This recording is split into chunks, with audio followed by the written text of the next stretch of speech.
Right, I'm backstage at the White Rabbit, and I've been joined by Tim King from the band Soil. How's it going, sir? Everything's great. It's a little cold back here, and it's a smaller room, so there's a lot going on. So it's cool. How does the White Rabbit compare to other venues on your tour? We're the type of band that where we like the small, intimate shows as well as the bigger ones. We're coming from Hard Rock Hell, where there's 5,000 people, as compared to tonight, where there'll be a tinier crowd. But it's all about a vibe thing. Sometimes when you're up close and personal, you can have a lot more fun with people than if there's a barricade or there's a ton of people in the room and stuff. So. Now, you've been touring the UK since, November the 27th, I think. How has the tour been going now? You're coming to an end, only a couple of dates left. Well, actually, we're not actually coming to the end of the tour. We're coming to the end of the UK portion. We actually flew into Russia and did a show in Moscow, which was awesome, our first time ever in Russia. And then we started this UK and European tour with Fozzy and Breed 77, and the dates have been going great so far. We're actually sharing a bus with Fozzy and having a lot of fun with those guys and stuff, and we're heading into the body of Europe, starting with Germany after tomorrow's gig in London, or in Brighton. We have London, Brighton, and then we're off to Europe. So it's been great. So you're sharing a bus with Fozzy. Do any arguments ever end with the Walls of Jericho or any other wrestling moves? Oh, no.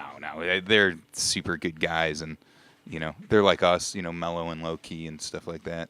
Except for us drinking a lot. Other than that, it's all getting good fun. So what can we expect from the live show tonight?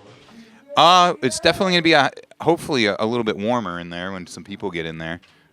It'll be a smaller stage, so it'll be more of an up close and personal vibe. But we always like to throw down and do our best.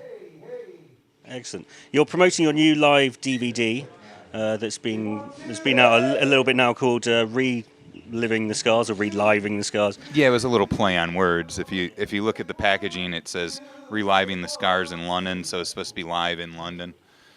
Kind of like a little play on words. But yeah, it was one of our first shows. It was our first show back with Ryan at the in London, sold out show at the Electric Ballroom. So we originally just wanted to capture it on tape, and it turned out so well that we decided to release it as a DVD, and it turned out quite well. We left all the little mistakes in there, all the everything, just so you can really see. It's basically, if you were at that concert, it's like reliving that concert. So it's a very accurate representation of what you guys can do on stage. We didn't go back and re-record all the songs or try to make it sound like a studio album. We kept the essence of what it was supposed to be about. And there's some funny backstage footage in there too. Excellent. How's it gone down with both fans and critics? It's gone down great. I mean, to be honest with you, everybody says that the sound quality is fantastic on it. So, to hear that from a live record, that's really cool. So, I mean, I think everybody liked to hear a new kind of live representation of those older songs being played. So, it's just something that we could put out to, show that Ryan was back, kind of give everybody a flair of a little old Soil blended with a little new touch of Soil as well. Yeah. And also, I hear that you are getting ready to do a new album coming out or recording next year. Yes, we actually recorded one new song that we're making available for anybody who participated in the Kickstarter campaign, and we've given it out to a few people here and there. But we're going in February with producer Ulrich Wild to do the next record. So we're looking for a summer release. Nice. So you've got all the tracks already written? Yeah, ready to go? I mean, we have everything written to go and do a new record. We're always, when we're in this kind of creative process, a few more songs will come along the way as we're doing pre-production in the next month and a half while we're getting ready to go in. So, if one of those shines through, they might make the record. But we definitely have more than an album's worth of material ready to go. Fantastic. And how is the sound? How are the tunes going to progress from 2009's Picture Perfect? Naturally, it's going to be different than True Self and Picture Perfect because Ryan's back. We're kind of looking at it as, and a lot of people have said it, is that have heard some of the raw tracks and stuff, that it's kind of taking off where Redefine left off. Me personally, I feel that it kind of has the grit and raw energy of Scars, blended with a little bit more of the advanced writing style that we had on Redefine. Plus, being a 4-piece as opposed to 5, me and Adam have gotten a lot more creative on our parts. It's allowed me to expand a lot more as a bass player, and it's allowed Adam to go and try different nuances on the guitar without having to worry about a rhythm guitar section, you know. So How do you go about writing the songs? Is there one person, or is it a whole team effort? it's kind of always been the way of like a riff. It kind of all spawned off of a riff. And the way the writing process, you know, has pretty much been the whole time is, you know, somebody will come to practice with a riff or part of a song.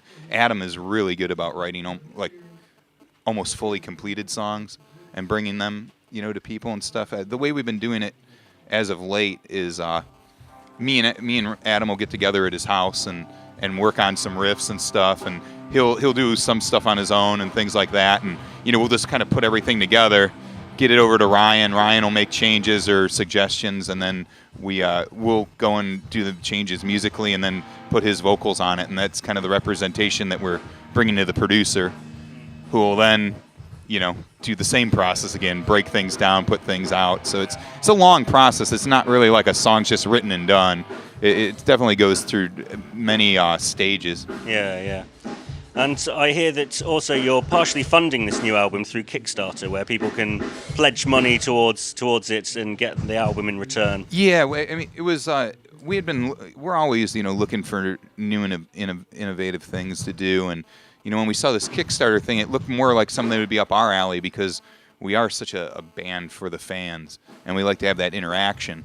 And with some of the things that we offered on there, it gave an opportunity of, you know, for someone to sit in the studio with us, or have Chicago deep dish pizza with us, or an intimate little show, or, you know, just not even that, just get the album 2 weeks in advance before it actually came out, and to get that new song that we recorded. So it was a way that we could let people who were, you know, very diehard fans or supporters kind of feel that they were part of the recording process, and in return get some cool things that they might not normally be available, and it definitely won't be available to anybody else unless you pledge on the Kickstarter.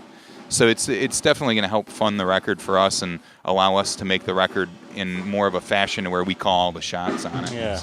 So yeah, it's given you guys a lot more control, I guess, over the sound and how it's promoted as well. Yeah, I mean, as far as the promotion goes, we're doing that independently as well. But as anybody knows, to promote a record costs hundreds of thousands of dollars. You know, the small amount that we asked for on Kickstarter was to get the recording done. But we have, you know, other ways that we're going to be able to do the promotion ourselves and be completely involved with it every step of the way, and actually be, in essence, our own record label, but still, you know, still utilize, you know, the distribution networks and things that you need to make something get done. Yeah. So do you reckon this is a direction that bands are going to start taking more?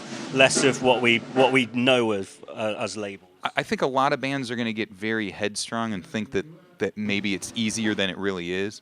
You know, we've been doing this, you know, since 1997, and we've been in bands before that. And, you know, I've worked for record labels. I actually, you know, work for one right now called Pavement Entertainment. And, you know, and I've worked for distribution companies. So I've seen the way the albums need to be worked and have to be worked. So we in our band have the knowledge to do it ourselves and take care of the shortcomings that the previous labels made with us and our careers, and actually correct that. With bands that don't have an idea of what to do, I think it's going to be really tough, and they're going to either get very disappointed or learn a lot of valuable lessons.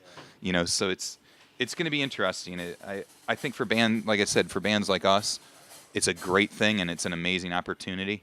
For bands that aren't quite so knowledgeable, or maybe brand new bands, I think still they're going to need that helping hand. Yeah. So what advice would you give to aspiring bands then?